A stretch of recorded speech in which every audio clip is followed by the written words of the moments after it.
record that now. I'm going to go ahead and hit record. So, and if you screw up, keep going. Don't worry about it because mistakes are awesome and, it just becomes a fun thing. Don't worry about it. So whenever you're ready, go ahead and go. Oh, okay. This is Carrington Smith, and I don't even know what to say. What am I supposed to say? This is Carrington Smith from carringtonsmith.com, and you're listening to Jeff Smith on Vroom, Vroom, Veer.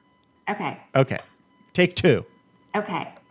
This is Carrington Smith from carrington-smith.com. And I'm here today with Jeffrey Smith on Vroom Vroom Veer. Listen up, everybody. Perfect. Excellent. Well done. And you got it on there twice. So that's great. Okay. I'm going to hit stop. I'll be right back. Stop. I think I'm going to hit. Are you ready to thoughtfully steer away from your revved up, frenzied, and far too often scripted life? Then welcome to Vroom Vroom Veer with Jeff Smith, where he guides you down the road differently traveled by sharing unique experiences with guests who have managed to shift away from a life stuck on cruise control and veered their way into a more authentic and fulfilling one in all sorts of interesting and kind of remarkable ways. Get ready to Vroom Vroom Veer with your differently traveled road chauffeur, Jeff Smith. Anish Majumdar. Hey, I think I got it right. Thank you so much for being on Vroom Vroom Veer and welcome to the show. How's it going, man? What's going, man? How are you, Jeff? Happy Veterans Day. Thank you. Thank you. Free food for all veterans and thank all those veterans for their service.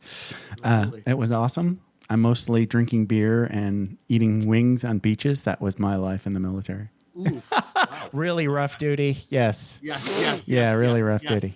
Yes, the wings. I mean, I'm up here with my family in Rochester, New York, so we're close to Buffalo, and they have that weird association with the buffalo wings. Are it doesn't matter where you walk into, you don't have to be known for it. It could be the biggest dive. They have to have wings. Yep, and everyone has high standards. You know what I mean? The biggest drunk there suddenly becomes like Daniel Boulud in terms of like the quality of these wings. Yes, on what comes out of the kitchen at like 2 in the morning. Totally because we're in the zone. So a lot of wing aficionados here. That's great. I had that experience just this last business trip I just told you about. So my buddy actually lives in the Buffalo area. And he's just what you said, he's very opinionated about how wings ought to be.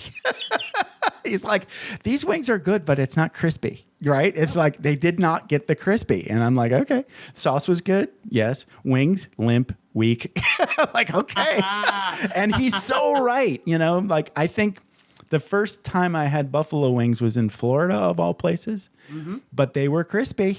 Right? Deep fried and crispy, and then sort of just like smothered in sauce and butter, and then flipped around in a metal bowl, and that's your wings. I think that guy knew what he was doing.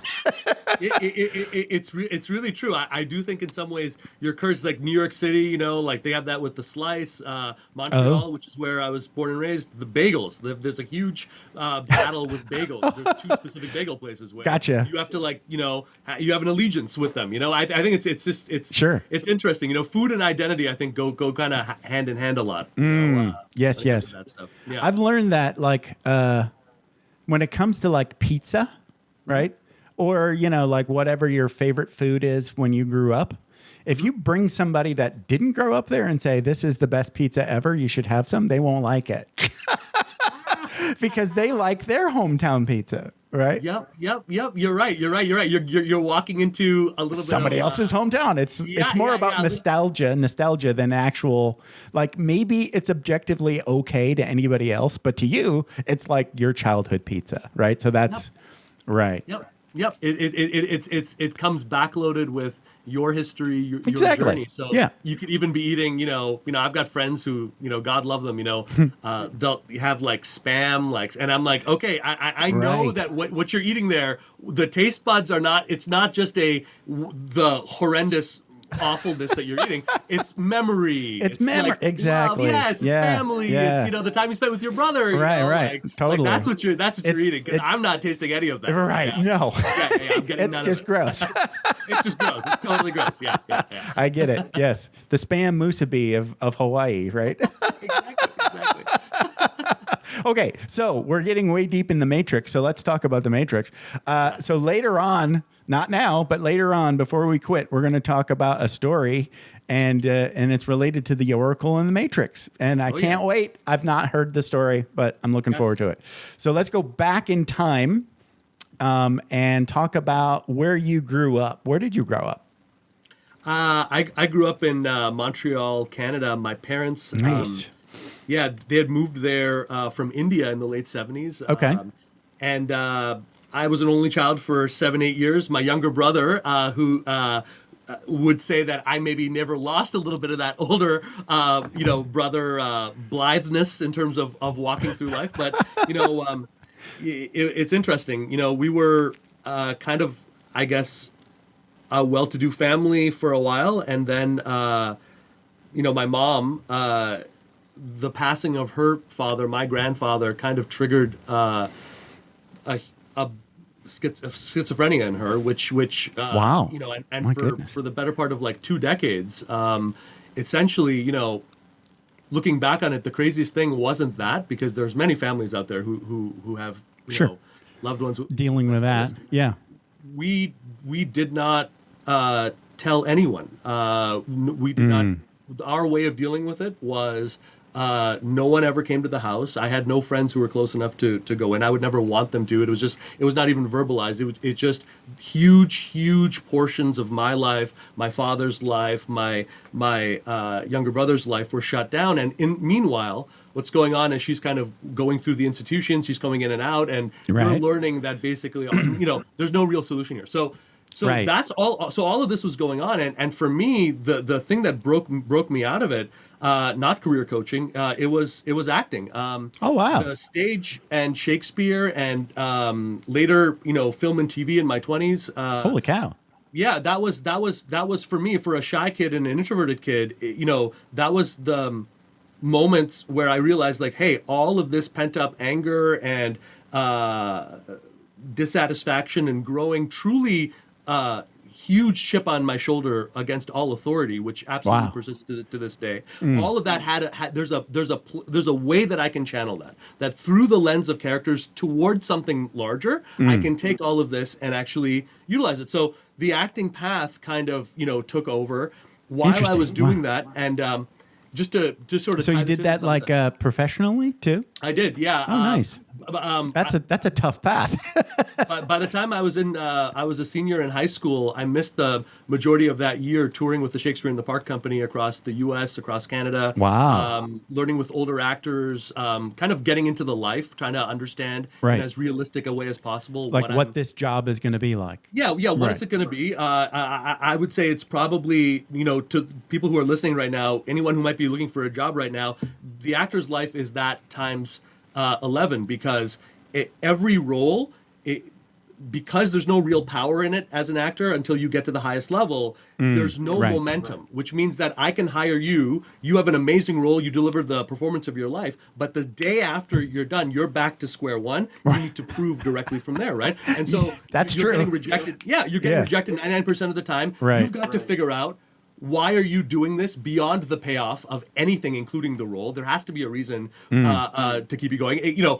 So this kind of drive, for me, it was, I'm going to build out this life. I'm going to get the heck away from my family and the dark disaster of dysfunction, which is what it was and is, Gotcha. as quickly as possible. And it as I was doing this, broke as a joke, making the rounds in Toronto, but learning and building this up. My mom, before she took sick, used to be an English teacher, and she used to, after every class, every day, I would come home, she would make me write, she would make me create, and ironically, talking about these weird bends and twists. As an actor who's like, come on, man, I was already starting to get very dissatisfied, because it's like, look, how long am I going to wait for some white guy who looks like you to write me the role of a lifetime? It's never going to happen, right? Right. Yes. Right. So I was like, that's not going to happen, right? No. So why don't we start writing, right? So I learned literally from the ground up how to freelance, how to write feature articles. I became I've won Independent Press Association awards for investigative journalism. Oh, wow. Yeah, and it all started because I needed a sideline, but also, this ability to communicate through words was outpacing what I could, where I was in other aspects of my life. So it started this sideline. So writing starts up, freelancing starts up. Eventually, this whole, cabal of silence kind of broke out for me in the form of a novel called The Isolation Door. Writing that. Okay. And that was kind of related to the family thing? It was entirely about Right. Look, if you're growing up in the shadow of that, you have a choice to make whether you realize it or not. How much of your life are you going to spend as a caretaker to this person, and how much are you going to spend building Jeff Smith's life? Because I can tell you, you cannot have both of them. That is not possible. Right. It is not possible to keep someone half alive going and keep your life going, because you need every ounce of your inspiration right now to figure out what that is. You don't have the ability to do that. But guess what? Every step you take away from that, if you love the people that you love, is going to tear your heart out. And it's going to ask something of you, right? And so building that, right? I'm doing this. The book, The Isolation Door, that got me out of Canada. It brought me into New York City. This is around 2005 or so. Okay. I'm an illegal alien at that point. I don't have a work visa. Wow. Okay. I'm trying to get an agent. I'm trying to get a book published. That's what I'm trying to do. I met my wife, who would become my wife at that point. Start working under the table, start writing under the table. The book gets published in 2014. And in this journey here, as a sideline, I start working with job seekers, using my writing talent to say, look, let's rebrand you. Let's change the way you're coming across. Obviously, this is not working, right? Right. And as I'm doing this, and I'm, again, this was all just a sideline. There was no thought in my mind that where things were going to go, that this is what the path was, And I think that this is very true. In the thousands of people I've now coached, I can tell you, it's not your job to have the final idea worked out for what your life is planned to be. Your job is to have a compass and to run, not to outthink it, to run, not to stay on the sidelines, not to watch TV, to run. And what I realized, I was talking with a 52-year-old named Arthur one day, he ostensibly to help him build a resume. And this guy tells me he spent over 20 years as, again, doing amazing award-winning work as an architect. Okay, wow. His company had told him, hey, I've got equity, you have nothing to worry about. And like so many others, things change, he gets fired, there's no problems with that. So he's telling me, the truth is, I'm looking for a job, but what I picked up on the phone and what was very clear, especially as this guy starts breaking down, this guy feels like a failure. And and not really changed. Through a fault of his own, really. Well, no, and it was the first moment in my life where, unlike writing, unlike acting, this was something where there was something that sparked in me that said, you know what? It's true. Most people, right up to the C-suite, by the way, are absolutely miserable. And a big part of the reason they're miserable is let's say you have a great job right now. Okay, you're doing great. Okay. If I take away your job and there's no real easy way for you to get something as good or better, and there's no way for you to do it, which is the state that most people are in, right? So, answering job ads, you have zero idea what anything is going to pan out, what is going to be for what. You have no control. Right. Okay, if you can't do that, then it doesn't matter what your job is, pal. I have you. You understand? And I could do that, by the way. It would be easy for me to do that in a risk-averse hiring environment like this. Right. People will run away from you. So you have no power in this. You have zero leverage in the situation. Right. Just like he did. And the thought I had in my mind, maybe it was because up until that point, the only way I'd gotten opportunities was outside of that of the quote unquote normal way of things. It fostered something in me that said, if it kills me, I'm going to learn what there is to learn to see if there is an end-to-end way to generate the types of things that are actually in line with your dignity and where you want to go right now without going through this insulting thing. And not only did I find I like the way you put that. This insulting well, it's thing. not an accident. No, right. Because Jeffrey, they're setting up the. Yeah. What Arthur was experiencing every time you were sitting in an interview and you were feeling judged and you were feeling that's not an accident. All of that is designed to. It's a power play. Yeah. Well, if I can get you thinking like a commodity, and I can get you thinking that, well, look, at the end of the day, there's 10 other people just like me. I'm only here. I've been out of work for 6 months. I'm kind of vulnerable in this, right? Right. I mean, it's like that desperate kind of feel. Yeah. It's right. It's meant to engineer desperation in you, regardless of how qualified you are, or regardless of how good you are in the market. Yeah. Right. And so learning that and understanding that, it took me about, I was working with clients while I was doing this in terms of actually clicking all of this in and figuring out, hey, yes, here's how you change your brand. Here's how you change the messaging. Here's how you change the positioning. Here's how you scale up relationship. Here's how you negotiate. In terms of actively tapping into this thing called the hidden job market and making it there, it probably took the better part of 6 years. 6 years that where we raised a family. We almost went broke multiple times. We had to go into credit card counseling. We went deeply in debt, but the truth is, we did figure it out, and now we're 2,000 people in. In the last 3 years, they've negotiated over $700 million in offers, none of which came from Monster and Indeed and all that. Right. And meanwhile, and this is a big part of the reason I'm talking with you today. Meanwhile, I'm not hearing from people out there, hey, this is the greatest opportunity since 2008, 2009 to up level. What I'm hearing is great resignation. What I'm hearing is I gotta keep my feet down. This is the thing that really bothers me, is that I'm seeing far too many people talking about the Matrix. I'm seeing far too many people cop out and frankly hide under a guise of cowardice and I just need a job and I just need to play it safe. Well, the thing is, when you get to a certain point in your life, the safest play is to actually own the high level. And if you don't do that, now comes all the low-level signals that are going to make sure that you get taken advantage of for the rest of your life. And we're talking about the same person here, right? It's a choice in terms of where we want to go. So yeah, this has been the war that I've been waging for 12 years. I'm proud of every single person that we've been able to drag out of this hell, which is what it is.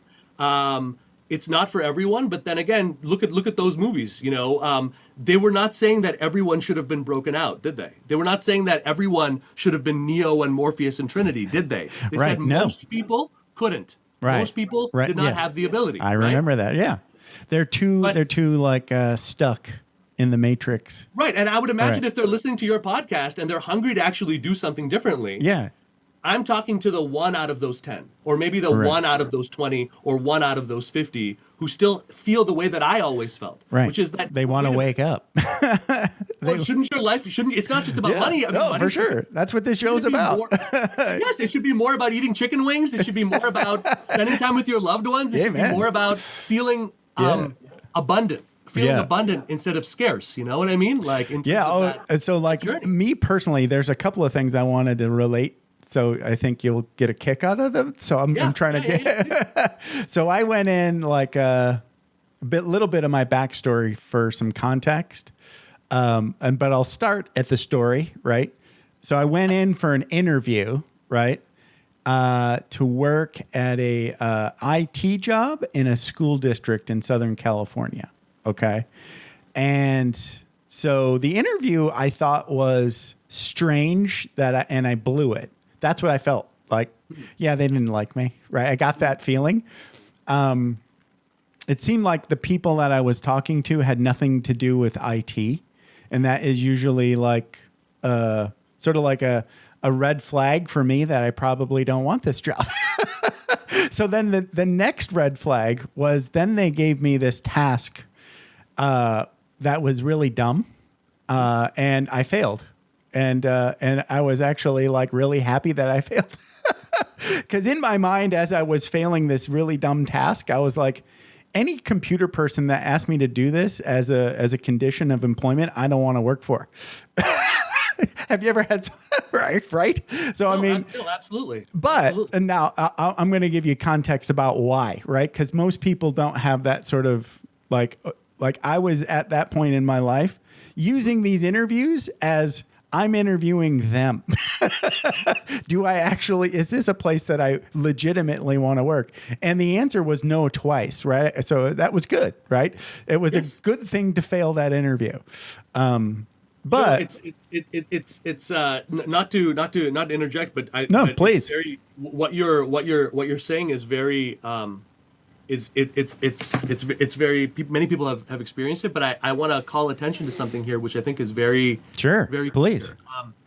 So you're right that a big part, especially as you're getting ahead in your career, consists of not only knowing how to identify things that are really relevant for you, things that you want to solve, and pursuing it, but also cutting away and knowing what to disqualify. What you don't want, right? Yeah. However, here's the thing, right?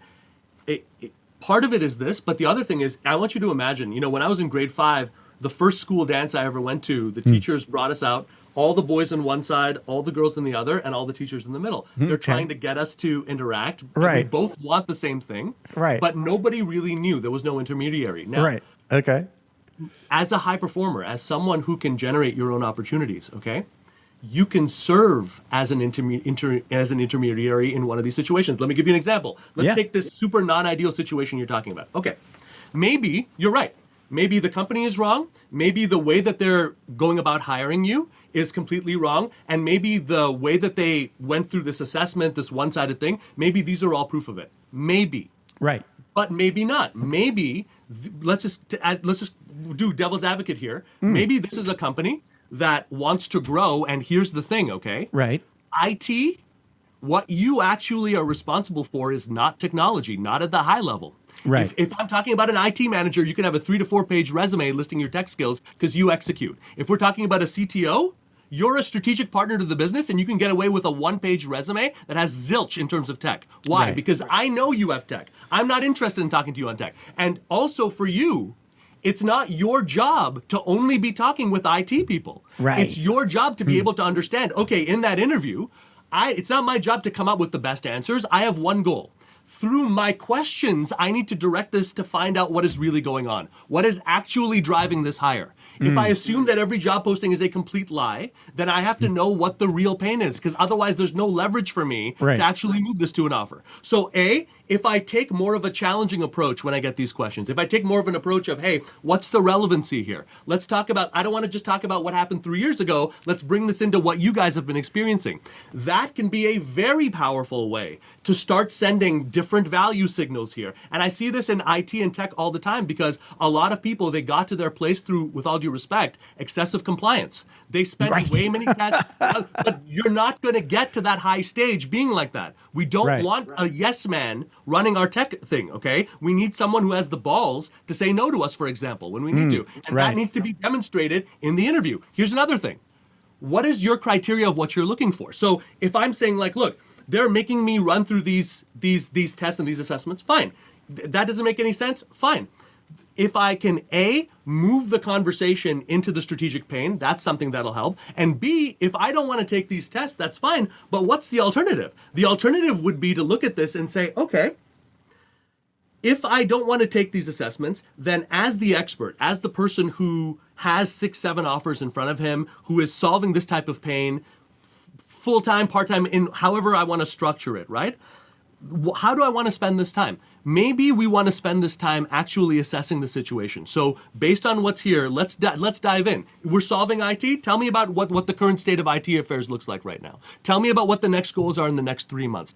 Let me start by seeing if I can help you based on what we identify right here. And let's just forget about me trying to prove whether or not I'm a good fit for this role. I don't know if that's even possible right now. Right. I encourage everyone to think about building relationships while taking that thing off the table. If they ask you, look, I'm always looking to maximize the impact of what I do. But I don't know if we're in a situation to do that. Yeah. What I would like to do, though, is I'd like to get to a place of honesty where I can show you the kinds of conversations, including with competitors, that I've been having. If, with your permission, we can talk a little bit about what you've been doing with your people, your team, and I just want to see if I can apply a little bit of the approach that I have towards this to see if it helps. That's all I'm asking, and that changed my whole life, because when I started looking at what I was putting out there in that way to say, okay, I don't want to just come across as a job seeker because that gets people's defenses up. So right, and they're trying to put you into that low power mode, right? Yeah, they're trying to put you into. So again, using let's just say an IT thing, right? If I say, look, I'm ready to take a next step of technology leadership, what might be, for example, an offer or a process that I can stand behind, that I can brand myself around, that would help me. So if I say, look, what I've seen is that every company out there is trying to grow in a deeply siloed way. And the biggest problem I see is they think tech is this exterior beast out there that they call on once in a while. That I don't have anything to do with, by the way, right? Yes. Right. Yes. Yeah, but if I say, and it's not my job. No, exactly. But if I say, look, every company I've worked with, right? Yeah. Every company that actually is a success, they don't look at it that way. These are the markers of a company that works. These are the markers of what I'm looking for. If I brand myself that way, I can engage on LinkedIn around that. I can build relationships right up to the C-suite level based around that process. Yeah. And I can take time with you to say, hey, look, let's take 20, 30 minutes to see if there's a help. It's don't think about trading your skills. Don't think about associating with some other secondhand company. Ask yourself, what is your process? What would Jeffrey Smith's magical process of moving clients that you're interested in, businesses that you're in, towards an outcome as only you can do it? That is the heart of individual power out there, and that's something that anyone can start tapping into, Sure. And I just wanted to call that out because a lot of times what you'll find is, especially people that we coach, as you get stronger and stronger, as you get more confident, as you also understand, you understand that you don't have to be anything more than what you are right now, right, to get absolutely everything that you want. When you get to that point, you realize that, look, it's not, there were cards that I just wrote off as a loss in the past that would not be a loss now, obviously, right? Based on what I know, based on who I know. Right. And that is true. That's true for all of us. We blew through a lot of opportunities and we said, oh no, we didn't get a chance. Well, you were the one who decided to stay in subservient mode. You were the one who decided to stay in passive mode for an hour and a half. You were the one who slid your resume across. Did anyone tell you to do that? Right, that's true. To sit around and wait? You think that's what we want in someone who's going to head up, let's say, our lean operations, to someone to just sit there staring at me to take the lead? That's not a leader. You can call yourself a leader 50 times. You have to behave like a leader, and you have to switch the actions that you're taking here, right? Totally. In terms of what's going on. Right. Had you brought those in, I'm not saying that would have been a different outcome. Maybe you would have come to the same conclusion, but you certainly would have had more real life data and information to decide on that, aside from just gut and what you experienced passively. That's all I'm saying. No, you're saying a lot, and I like it all. I think the most interesting situation that what you're doing is the context of coming at a job is completely optional, right? Yes. So once you're already in there's a job posting. Oh, here's my resume. Oh, I'm following these steps. It's kind of almost too late at that point, in a lot of scenarios. It's almost like you've got to begin with a new set of, just a whole new approach and context where you're not doing that necessarily, but you're sort of trying to bypass that a little bit, or maybe make it more of a lot of people that I worked with while I was active duty military, right? They would transition from active duty immediately and have on the day that they're eligible, that first day, maybe the next day, they're now in a new civilian role, right? And that was all done before, right? Right? Wow. Yeah. Right? So that is all what you're talking about. It's let's not go through, and they didn't apply. I mean, technically they applied, right? But it was all a foregone conclusion, right? That job posting was a legally required step in the process, but nobody else was going to get that job, right? That's what you're talking about here. It's you're short-circuiting the system.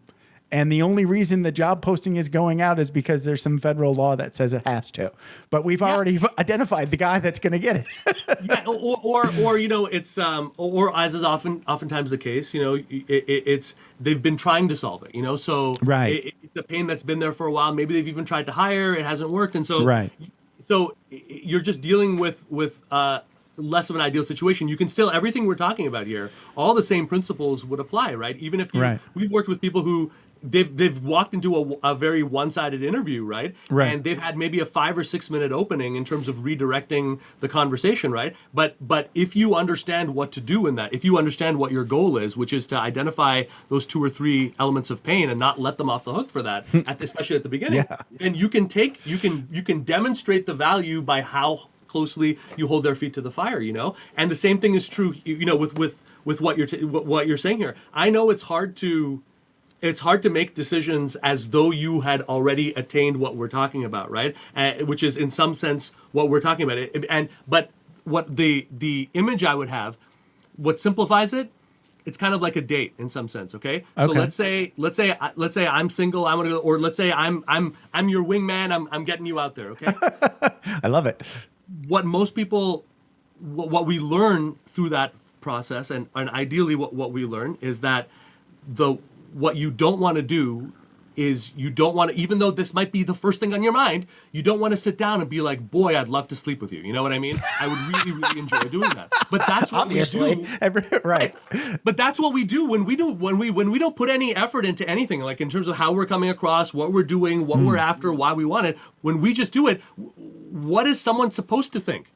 Other than the fact that, look, you don't care one jot about me, my company, anything. The only here, you want a buck, you're desperate, and you need a job, right? Right. So the way to actually win that, if you were single, right, is to actually look, can I make this, can I set the situation up and encourage it in a way so that you just love getting to know these people, that sharing your light with people, getting to know these amazing men, women, whatever, getting to know them, having these wonderful dinners, these experiences, that you're having such a wonderful time enriching your life and adding this color to your life, that if one of them becomes a relationship, man, fantastic, dude. Right. You know what I mean? If not, but I met some really cool people and I enjoyed them. Yes, absolutely. Yeah. And I got to know these like my amazing personal development for drunk people in the airport. Exactly. I never thought earlier in my career, like I was like, look, when I was job seeking, a lot of times this happens to all of us. You'll get to know people. You're pursuing something. You get to know people, really valuable people, right?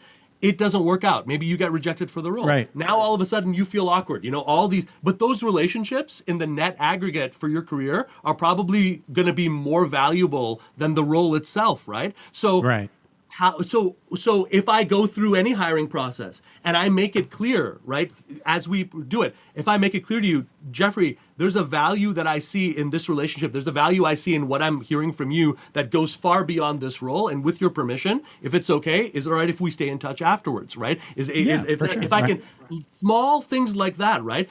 It's not only designed to keep more of the hard work that you've done, right? It's also designed to sort of, again, what you said, think what's a way that I can come across that it doesn't run counter to my goals, but it's bigger, right? It can encapsulate all of that, right? Inside of what I do, which is helping you generate offers, resume writing, LinkedIn, confidence building, salary negotiation, advanced automation, ATS, but I would never talk about any of that with you until I understood what was making you get up in the middle of the night feeling like insecure and all that. That's what matters here. You know what I mean? That's the heart of my offer. Is once I understand that, okay, for Jeff, it's not even about money. For some people, it's about money. But for Jeff, it's him waking up, looking at his kids sleeping in that bedroom and realizing that he is failing them. That has got to change. And it doesn't matter at that moment, right? What your opinion is on how much time we spend on automation versus LinkedIn versus thing. Once I understand that, we have a true basis on which to build on. And until I know that, there's nothing. Everything we're talking about is this. Until I know that, I have no ground on this. I have no real thing here, and we can all get there because whether they're hiring or not, everyone is dealing with pain. Everyone is dealing. I was going to bring that up too, because my wife has got a job and her company is I guess is still, but really struggled hiring another receptionist. Okay. So receptionist, in my opinion, is kind of a crappy job. That's just my opinion, right?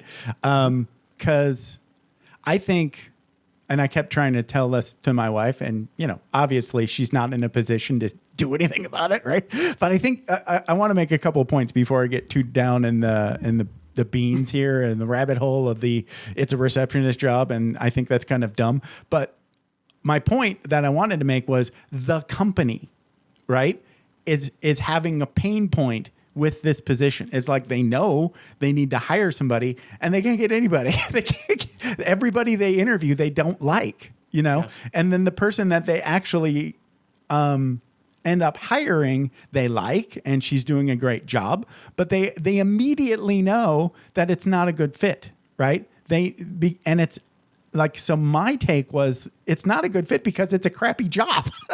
It's like, it's almost like the company needs to take a step back and rethink the position and realize that nobody in their right mind wants this job as a job.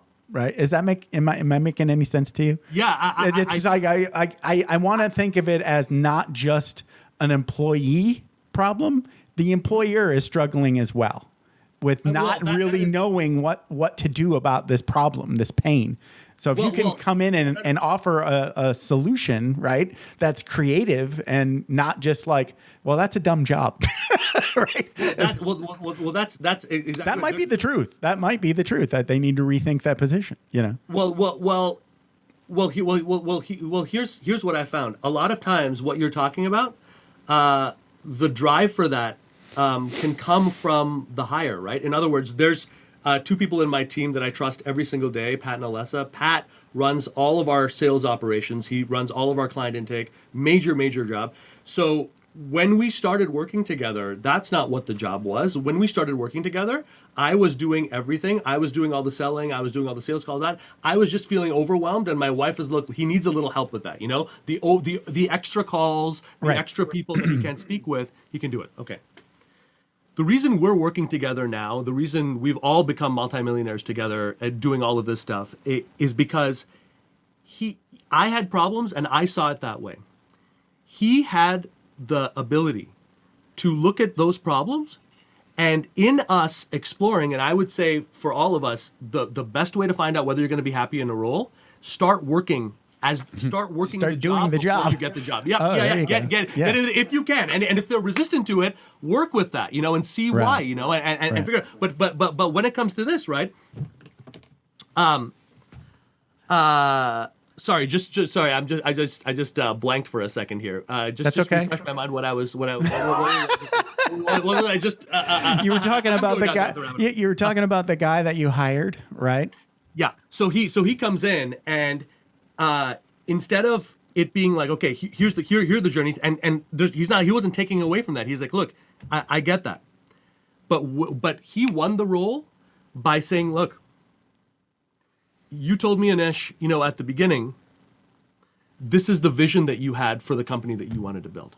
That ultimately, when you started this thing with you and a Toshiba laptop, this is what you wanted to see. Can't get a Toshiba laptop anymore. Sorry. Right, can't get a Toshiba laptop. Sorry. He's like, this is what I want to do. I want to do this, but I don't, and I didn't agree with him, by the way, on a lot of his points. Okay. I wasn't on board with him with a lot of the logistical points in terms of what he was doing, but the vision that he had of where we can take this, of how we can serve these people in a way that was different than just a coach who's trying his best to manage that, but to actually have someone there who actually cares, who actually knows what you're experiencing at this moment in your life, who you can speak to without feeling like, oh, this is the coach, I gotta alienate. You can actually be real with him. He saw that there. And what I realized afterwards was I could interview 50, 100 people for a sales job, right? But he helped align these problems with the ultimate, with the goal, with where we were going, right? Nice. And that's priceless. Right. That's sure. Priceless. And that's being able to, and we can do that for any situation that we see, right? To think beyond, a lot of times when I coach people, I'll say, look, when you're thinking about your offer and what you stand for, think about not just like right now, imagine if you were one of the 5 or 6 people who are running a company. Like if we were one of them, it really wouldn't matter if you got there based on finance or operations or whatever. I can tell you from firsthand experience, if we have a goal in terms of we got to grow it, whatever, we're all moving forward with everything that we have, right? So if you were doing that, if you were one of those 5 or 6, Try to describe, write it out. How does a company change 6 months from now, a year, 2 years, 5 years? What kind of a company happens when you get to hire who you want, fire who you want, strategize, implement, do it fully your way? What's the opposite also? What happens when a company doesn't just have, let's say, the lack of your sales capability, but they lack that vision of that. So it all becomes putting out fires. It all becomes chasing it. If I can work with that, if I can see that and I can stand for that, I can start using that in the people that in the relationships that I'm building, and I can start applying that context to the information that's being discovered. That's an offer for you. That is a clear road to an offer for most people, is being able to look at it and say, look, we're going to solve these problems. I'm willing to invest. That's what it is. A full-time role just means that you're taking yourself out of the market for 1 year. That's for a minimum, right? That's all it is. So I'm willing to do that. But here's what I need from you guys. And I'm not just talking about salary. I need your commitment for X. I need resource buy-in for this. Because I know better than you guys, I know what's going to make a company work at this and what's going to make a company not work. So it's about identifying the truth as quickly as possible. But from that moment onwards, not just using that as leverage, but to have the courage to use all of your experience, use what you know, including your intuition, to really show them and to stand for the fact of, hey, working with us together, it's representative of that ultimate transformation. And making a choice to hire me or making a choice to hire you, it's not just solving a problem, it's making a stand for the kind of company that I want to build, right? Align with that, and you are golden, man. You're Aikido. You're not resisting. You're saying, hey, let's go. You're flowing like water. Yes. Yeah. And so the receptionist thing, you're right that for a lot of times I would say that's true. I think it's a lot of times it can be a thankless role. It can be a marginalized role. I think the key there though would be the person who's interviewing for that. If you are someone where through that process you're like, man, I trust who this person is. If I can say, look, I'm going to use this receptionist opportunity because this person I'm working for here, I'm going to be able to learn more in terms of my life. I learned how to invest. I learned how to do so many things from building it. Maybe that's my payoff. And so because of that payoff, I want to contribute in a higher way and I want to have a pathway. For some people, you'll be able to tell that if you move the dialogue with the business head to a place of challenge before the offer. And if they're not willing to do that, then you're right. Then it'll probably be but this is ultimately, it's a question of two personalities, and it's a question of, again, knowing, liking, and trusting, And I do think that at the end of the day, we don't trust ourselves enough to challenge, and challenge is not alienating. When I say, wait a minute, that's BS. Hold on a second. That doesn't make any sense. Okay? So like if this were my company, right? And like I always imagine that, right? Now I have never had a company, so take this everything else I say with a grain of salt, right?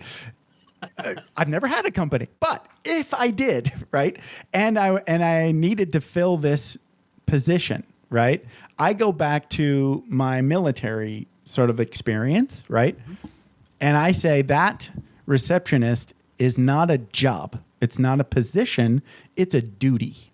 Yes. Does that make sense to you? Do you know what I mean? Right? So you have a pool of people. We'll call them the admin pool. I don't know what they call them these days, but that's what we used to call them, right? Mm-hmm. And everybody at the end of their duty position, right, lists out their duties with receptionist duties, right? So one person doesn't have that job. It's not a job. It's a shared duty amongst a pool of people. I think that would work better. I think you could hire a quality pool of people that occasionally have to sit up at the front desk and answer the phone and get the FedEx, right? Then it's not on your resume as a receptionist because nobody wants that. I don't think. I mean, maybe they do. I don't know. Maybe the Oracle and the Matrix wants to be a receptionist. I don't think so. The Oracle and the Matrix. Should we talk about the Oracle and the Matrix? Yes, please. Let's talk about the Oracle and the Matrix. Well, I love her. She's one of the most favorite people I've ever had a chance to know, let alone work with. Gail. She's in her 70s. She thought she was cruising to her. She was spending wonderful amounts of time with her granddaughter. She was in what she thought was going to be her last role. Very illustrious career, building out massive HR operations globally, etc. Wow. And so last role. So she was up there. She was up there, man. She was up there. She's good. They screw with her on that last role, and not to the point where fundamentally her retirement or anything like that was going to be affected. Okay. But she's sitting there and she's like, this isn't the vision I have. Again, that word vision, Right. The vision I have for where I want to go, and specifically the vision I have for the life with me and my granddaughter. It doesn't end like this, It doesn't end with me slinking out like this, walking out. And so she didn't know what her next chapter was going to be. As we were working together, one of the things that she specifically really had to battle with was, we all get stuck in certain ways of looking at ourselves, and she had gotten stuck in saying, look, what I am is I'm a high-powered executive who works with other executive boards to make this change. But as we go deeper into Gail, what is it that you do? How do you leave these companies changed, right? We realize that fundamentally, it's her magic as a strategic partner to these businesses with an expertise on the human side, the people side. That's the magic. Here's what she's doing today. Never, ever, ever. She never would have predicted it. She's so freaking happy. She's advising early to mid-stage companies, mostly, by the way, filled with hard-charging guys, high testosterone guys. Right. And she Those is walking A-types. in. Right. Yep. She'll walk in. And she is the only one in that room who can look at it. And because she's been through these battles for 20 plus years, etc., she can actually look at it and say, Jeff, no, we're not doing that. And no, you're not doing that either, dude. Right? And Right. tuck in the shirt and change and get, tone down the aggro here. And here's what we're going to do. We're going to move this forward. I know this because when I was working at your competitor who's capitalized 50 times more than you guys were, here's what we did. Here's what we're not going to do. Are we cool with that? And they love her for it because no matter They need who the you help. are, Yeah, they need the help. of course, and there's always an intrinsic value to bringing on a different opposing viewpoint. I have Right. someone who I work with every day, Alessa. She handles a lot of the mindset work. I'll tell you, my personality, I'm a doer, I'm a hard charger and all of this, right? I don't have much patience for that. But the thing is, when we started working together, I had trouble with that. I'm like, look, I'm not all like nurturing and all of this, but what I couldn't disagree with, Right. the success rate of our clients went up, way up. Right. And the number of people that we could reach went way up. So at a certain point, is this business about Anish's ego, or is it about serving as many people out of hell as I could, right? Right. So then I need to hire her, right? Yes. There's so But many pathways that's for us. cool though for you, because it's like you're letting people express their superpowers, right? Yep. And getting the hell out of the whack. I think it goes to what you were saying though, which is that ultimately, job searching, jobs, these are imperfect solutions to a very fluid situation, right? Right. Because when we're running a business or we're trying to do anything, let's say me and you, we're partnering on running a business. The truth is, whatever we've experienced in the past, me and you, we have to walk through the unknown together. And what that requires ultimately Right. is trust in the fundamental values that drive us. That trust to say, look, even if I say, dude, I'm completely opposed with you there, but I respect who you are. I'm going to show up tomorrow. I'm going to be there for your family no matter what. Right. You're a jerk, and I'm pissed off right now. But don't you worry about it. Why? Because I know who you are. I know what you're standing for here. I know just by your podcast, some of the core values that have allowed you to create something amazing from nothing.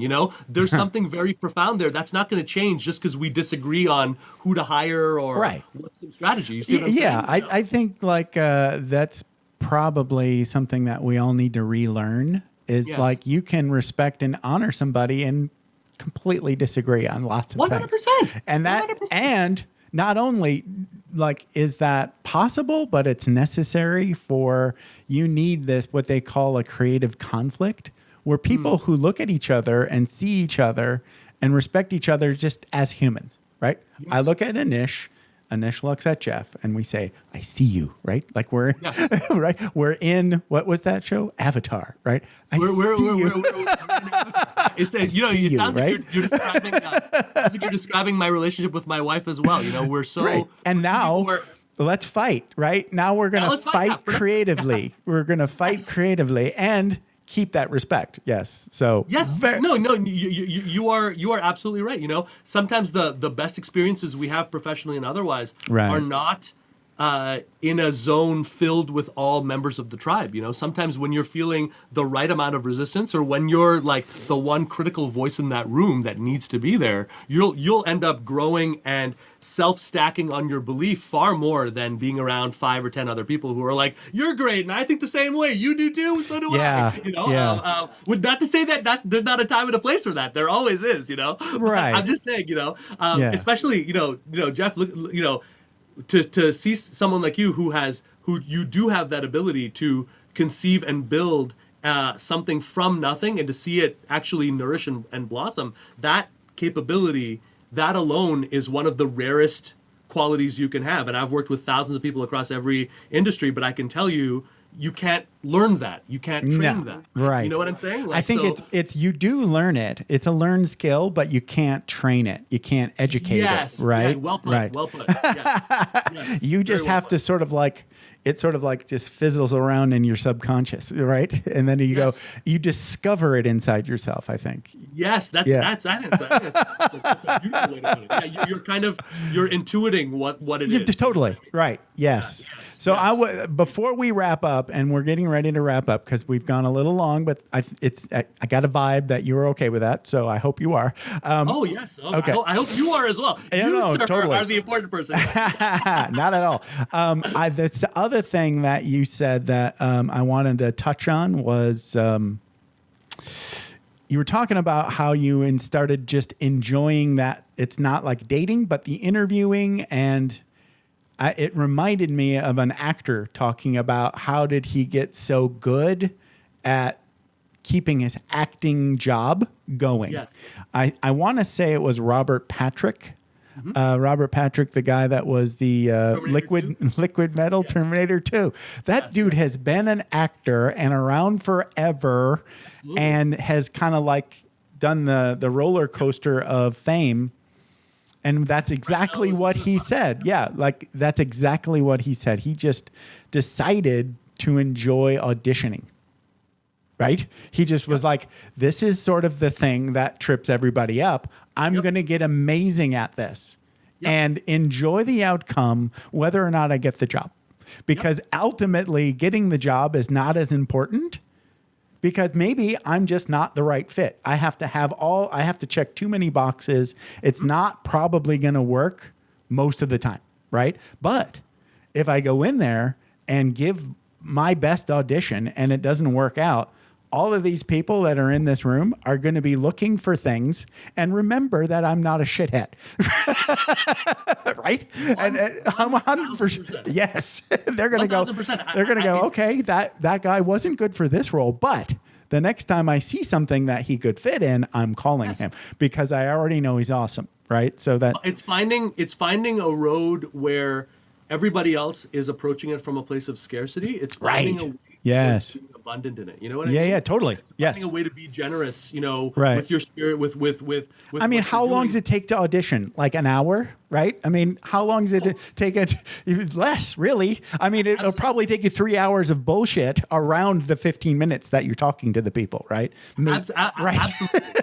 Absolutely. Yeah. And I would say for the professional side of things, the mantra in some ways to keep in mind is just start helping people, right? Everyone else out there, they're looking for permission to talk to the right person to get an offer so they can start helping. For you, start helping and be a fan. Instead of like saying, oh my God, I'm intimidated by this person. I learned this as a journalist, right? It wasn't intentional. I discovered it, but I still use it to this day. Wow. Instead of trying to be, impressive or touted up. Right. If you're a fan of someone, that doesn't work anyway. Yes, tell them you're a fan. Tell them, oh my God, I can't believe you did this. What was the thinking behind this? What was going on there? Oh, by the way, you're awesome. And I want to gloat on you a little bit. Everybody, that's a really good way to start. Well, we call it holding up the mirror because, no matter how much of a leader you are, the truth is 99% of what you're doing is in the dark, and only a very small percentage of that is actually in your zone of competence, which means if I take time just as a leader myself and as two leaders, I take some time to just hold up a mirror. Let's just have a little debrief of what you've been up to. Let's see about what's been going on. Let's see about if there's an alternate way to do that. There's intrinsic value in doing that because we don't have that. We do not have that feedback loop. right? And it is essential to moving forward, right? And so understand, if you put yourself in that zone, you're going to get the offers as a byproduct of giving these people what they already need. And that is the key to getting everybody long term. That's the key. That's what you want. Because you're right. If I'm, regardless of whether this goes to a role, this goes to a role, whatever, if I'm specifically targeting, right, like for the people we work with, we'll use automation, etc. If I'm targeting these people in this strata, in this industry, I'm talking with them, I'm building relationships, I'm gaining insider information about what is really going on at these companies. Right. I'm leveraging that information in every relationship I'm now building. I'm using what I identify as pressure for early, mid, and late stage, right? It's not only is it not a matter of time, in our studies, what we found is conservatively, what you find for yourself in terms of what you want out there in the postings, 9 to 10x is what the reality of what's out there. And all it requires is trusting people enough to get to know them without having a stupid job posting be the one thing that, soothes your insecurity enough to actually take a step. Just start helping them. That's what I would say. Start helping people. Yeah. And stop being intimidated. A CEO is just a person. They take a number 2 in the bathroom like everybody else. They are a person.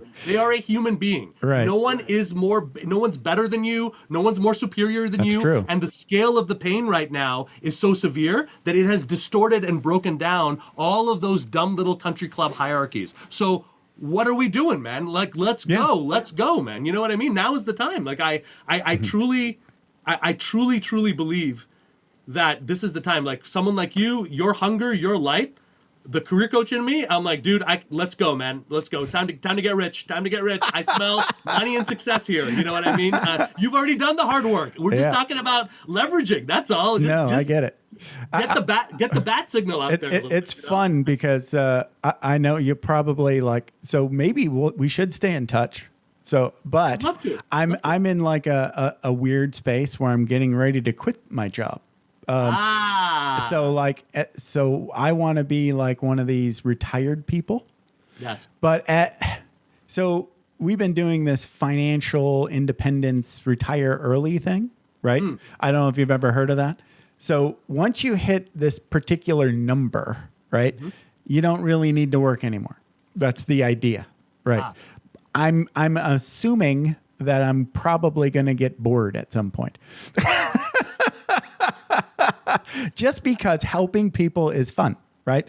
So I am like open, right? Like you said, like there's this world, a universe of opportunities. Yes. So I will be open to consider things, but it all has to be right, I don't want to come in and say like, okay, I don't want to do 40 hours a week. I kind of don't want a traditional role. I want it to be gig-like. I'd like it to be mostly remote and kind of like when the fuck I want to work, So it's a very tall order, right? Well, but it might fit somebody somewhere. The truth is, if you, and this is a mark of success in your career, you want to get to at the end of the day, regardless of what the role is or any of this stuff, it needs to ultimately be structured around you. And if it's structured around, if the selling point of the hire is me being able to work with Jeff and only Jeff right now in the window that I have, then I don't care how you want to work. I'm not here to micromanage you. I would only micromanage you if we weren't aligned on that deep level. You see what I'm saying? Gotcha. Like if I didn't really trust it, then I would say, look, let him fix the fires and get him the heck out of here, right? But if I actually know what's there, I actually just want to keep you happy. You know what I mean? Like, I want to write you a check so you can do what you do and you let me know, and then I look like a superstar when all of this starts looking like brilliant, right? That's the way that it sort of should be, and that is the sort of, again, employers would love to do that if they, but a lot of it is just also sending out the signals that allow them to feel comfortable. The first time that's going to work out. That's going to work out. The first time a CEO and I hashed out a role for myself that didn't, every stage in that, my hands were sweating.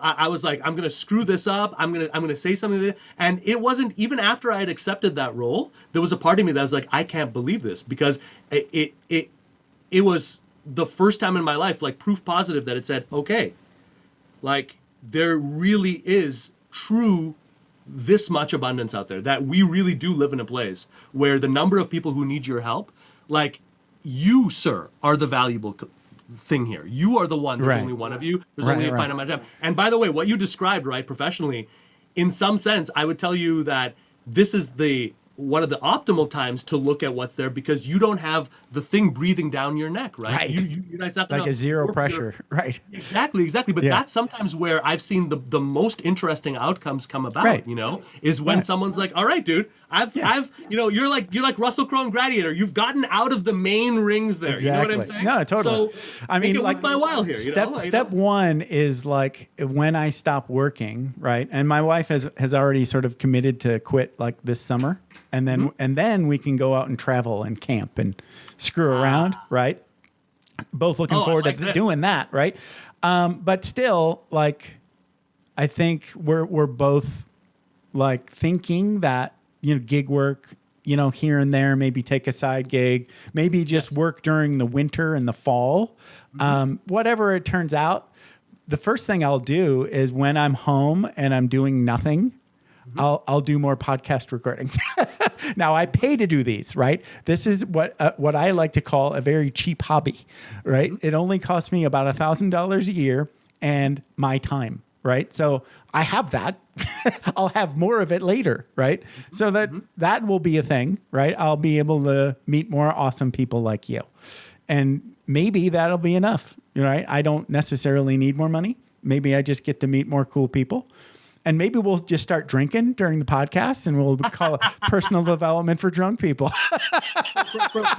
From what I've picked up, getting to know you, I think that regardless of where those next chapters go, I think the heart and soul, or that curiosity of someone who is always kind of saying, like, what's around the corner? What can I try? What's this? I think that's always, once you get addicted to that, that's going to be there no matter what. I think I've learned that, like, of all the things that you can do as a human, the most fun thing to do as a human is to interact with other humans. That's the most fun thing. Yes. It doesn't really matter what you're doing. You need a context. Although you can't just walk up to people and go, "Hey, want to play?" That's a little weird, right? But you can.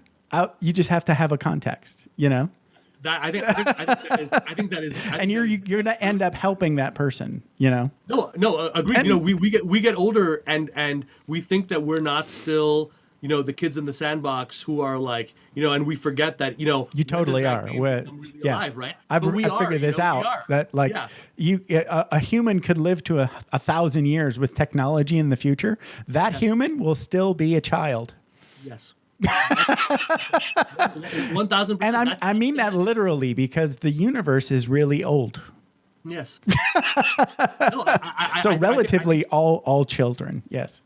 We are. I think it's true, and I think maybe some of the most joyous moments I've had, again, like you're saying, in these magical found moments, with loved ones, with friends, it's not an overcoming of that. It's a joyous realization that I still am a child. Yes. You know what I mean? Totally. That you're like, that like, it's still here. You know what I mean? Yeah. Like, I'm this, the wackadoo that you are has always been there, and it's still here, dude. Yeah. And that's a victory. That's something worth celebrating. Yeah. The wackadoo. I love it. Yes. A wackadoo, man. Oh my God. God, yes, man. God. I mean, we're all and that's here in our family. And saying it as a term of endearment, wackadoo. And I appreciate it. Thank you. As a straight up compliment. Oh, totally.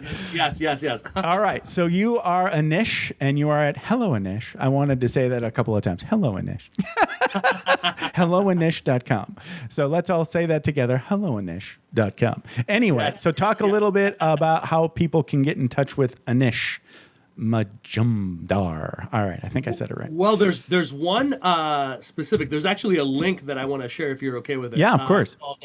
It's called Tap the Hidden Job /market /ASAP. And for those who are interested, if you hop over there, my team and I, we just finished a masterclass. It's about an hour long. It's free access to it. If you're interested in it, and if what we're talking about is kind of resonating, this will allow me to actually teach you the full strategy. We've had, by the way, people that we've never worked with, self-starters, like I think we've all been at certain times in our life, take that full training, run with it, and be like, Anish, I hope you're not going to be mad. I use this. I'm ready. Not only am I not mad, High five. use it. Like, Right. Absolutely. And for those people who want to not just use it, but if you want to get in touch with our team, you'll have the ability to do it afterwards. Perfect. So yeah, I think that would be a fantastic thing. And then LinkedIn, for people who are on LinkedIn, put in Anish, put in career. I'm there. And again, the goal is to, as much as possible, share real insights from our clients, from people who are out there actually doing this stuff. And again, just keep being a voice to show you, hey, as you're taking these steps, no matter what you're doing, here's a way to diversify. Here's a way to challenge. Here's a way to get more for that action that you're in. You know, that's what success is all about. You know, it's just taking this and just blowing it up into a way that you feel good with, as opposed to, oh no, I never wanted any of this. Oh God, I'm falling off the cliff. Right? As long as you're avoiding that, you're going to be fine. And you, sir, have guaranteed that will never be the outcome for you. You know, you've broken out of the matrix in your own way, in all of the important ways. That's right. So, yeah, man. This has been a blast. I will link to that link specifically in the show notes, along with your LinkedIn and your website and everything else. So if you go to the website, just search Anish. There's only one of you, the one and only Anish. You got lucky. There's way more Jeff Smiths. All right. So there's only one Jeff Smith that I know who's like this. So you got the good one, man. You got the good Jeff Smith. The easy name. That's everybody else's name. All right. Thanks, Anish. This has been a blast. Have a good one. Thanks for taking the time to ride along with us on another episode of Vroom Vroom Veer. For podcast info and show notes, be sure to head over to vvveer.com. That's VVER.com. Man, that's fun to say. And we'll catch up with you next time here on Vroom Vroom Veer.